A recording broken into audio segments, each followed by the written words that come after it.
દાદરાનગર હવેલીના સાંસદ મોહન ડેલકરે હોટેલમાં સુસાઇડ કરી લેતા દેશભરમાં ચર્ચાનો વિષય બનવા પામ્યો હતો। જેમાં લખેલી સુસાઇડ નોટની અંદર પણ ઘણા બધા મોટા ખુલાસા પણ કર્યાનું ચર્ચાઈ રહ્યું છે। सांसदे करेला आपघात लईने आम आदमी पार्टीना राज्यसभाना सांसद संजय सिंह आज सूरत एरपोर्ट पर पहुंच्या था, ज्यांथी तेओ दादरानगर हवेली जवा निकळ्या था। सांसद मोहन डेलकरना परिवारने सांत्वना आपवा माटे तेओ दादरानगर हवेली पहुंच्या छे। दादरानगर हवेलीना सांसद मोहन डेलकरे मुंबईमां करेला आपघात बाद तेमना परिवारने सांत्वना आपवा माटे आम आदमी पार्टी आपना सांसद संजय सिंह सूरत एरपोर्ट पर आवी पहुंच्या था। सूरत एरपोर्ट पर पहुंचेला संजय सिंहे जणाव्युं हतुं के लोकसभाना सांसद ज्यारे आत्महत्या करी ले छे त्यारे केटलीक गंभीर बाबत ते छे आपणे समजी शकीए छीए। दादरानगर हवेलीमां मोहन डेलकर खूब ज लोकप्रिय नेता तरीके वर्षोथी जाणीता छे। भारतीय जनता पार्टीना नेताओं द्वारा तेमने मानसिक त्रास आप्या होवाने कारणे मोहन डेलकरे आपघात करी लीधो होવાનું तेने चर्चाई रह्युं छे। जे खूब ज दुखद बाबत छे। मोहन डेलकर आपघात अंगे राज्यसभा ने लोकसभा में शुरू थता 8મી मार्चना सदन में मुद्दा ने उठावीशुं तो मोहन डेलकरे करेला आपघात में राज्यसभा में आ मुद्दे हूँ ऊंडाणपूर्वकनी तपास माटे पण मांग करीश। हाल आपघात केस अंगेनी तपास महाराष्ट्र पोलीस करी रही है। मोहन डेलकरे लखेली सुसाइड नोटना आधारे तपास करवामां आवे तो तेमने न्याय मळी शके छे। ज्युडिशियली मॉनिटरिंग वगर सीबीआई पण योग्य तपास करशे एवुं मने लागी रह्युं नथी। भारतीय जनता पार्टी होवाने कारणे पक्ष तपास अंगे मने शंका छे।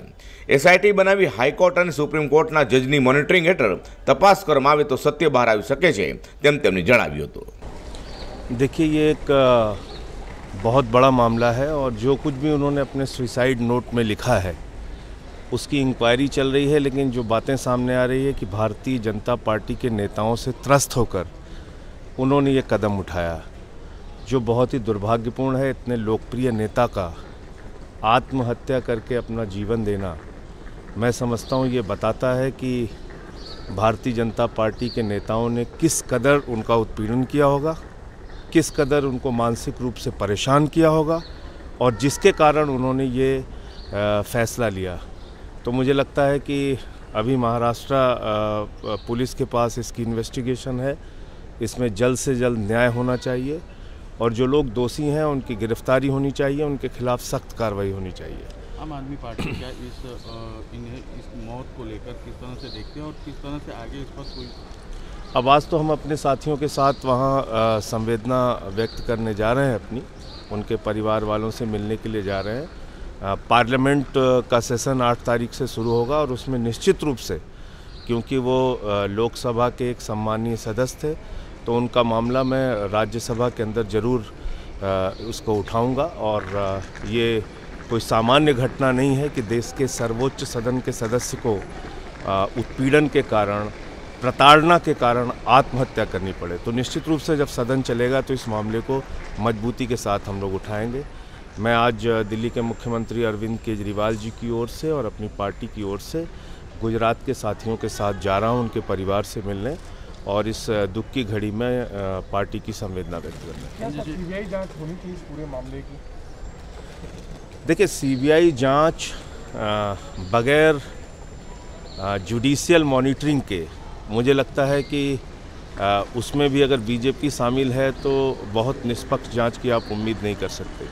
इसलिए हाई कोर्ट या सुप्रीम कोर्ट के जज की मॉनिटरिंग में अगर सीबीआई की जांच होती है तो निश्चित रूप से कोई इसमें सच सामने आ सकता है। वैसे महाराष्ट्र पुलिस के पास अभी है, तो हम उम्मीद करते हैं कि वहाँ से कुछ ठोस कार्रवाई होगी, लेकिन अगर इसमें कोई बाधा आती है तो निश्चित रूप से हाई कोर्ट, सुप्रीम कोर्ट की एसआईटी बननी चाहिए, उसकी मॉनिटरिंग में ही ये जांच होनी चाहिए। संजय जी, ये सूरत महानगर पालिका में आपको जिस तरह की सफलता मिली, गुजरात की सफलता पूरे देश के लिए एक बहुत बड़ा संदेश है और इसमें अरविंद केजरीवाल जी का नेतृत्व और गुजरात के हमारे जितने भी पार्टी के पदाधिकारी हैं, कार्यकर्ता हैं, उनकी मेहनत और यहाँ की जनता को सैल्यूट करना चाहूँगा, उनको सर झुका के प्रणाम करूँगा, नमन करूँगा।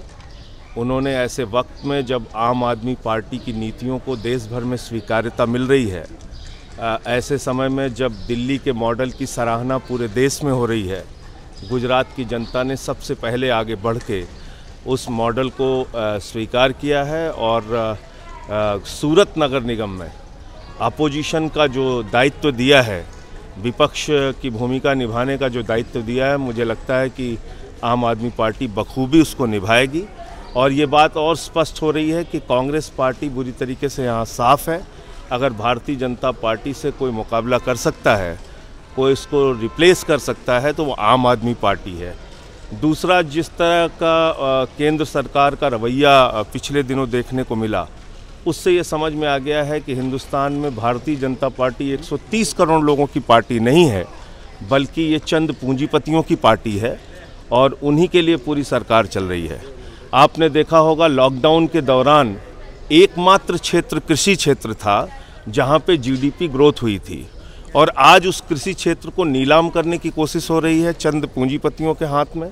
बड़े बड़े इस देश के अंदर जमींदार पैदा किए जाएंगे, लाखों एकड़ की ज़मीन वो कॉन्ट्रैक्ट पे फार्मर्स से लेंगे और बाद में उस ज़मीन पर कब्जा कर लेंगे। ऐसी इनकी एक बड़ी नीति है।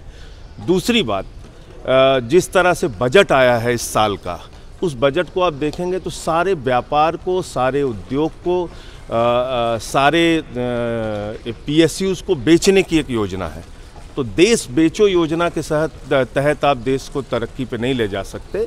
एक सरकार का दायित्व होता है देश की संपत्तियों को बढ़ाना। 130 करोड़ हिंदुस्तानियों की संपत्तियां, रेल हो, सेल हो, कोल हो, सड़क हो, पानी हो, बिजली हो, स्टेडियम हो, BPCL हो, LIC हो, बैंक हो, सब कुछ बेचा जा रहा है। ऐसे कैसे हिंदुस्तान तरक्की करेगा? इससे तो लाखों लोग बेरोजगार हो जाएंगे।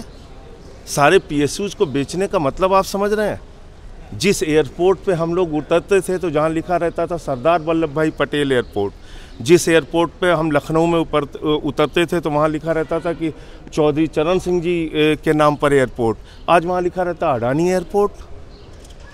ये हम कैसा हिंदुस्तान बनाने की कोशिश कर रहे हैं?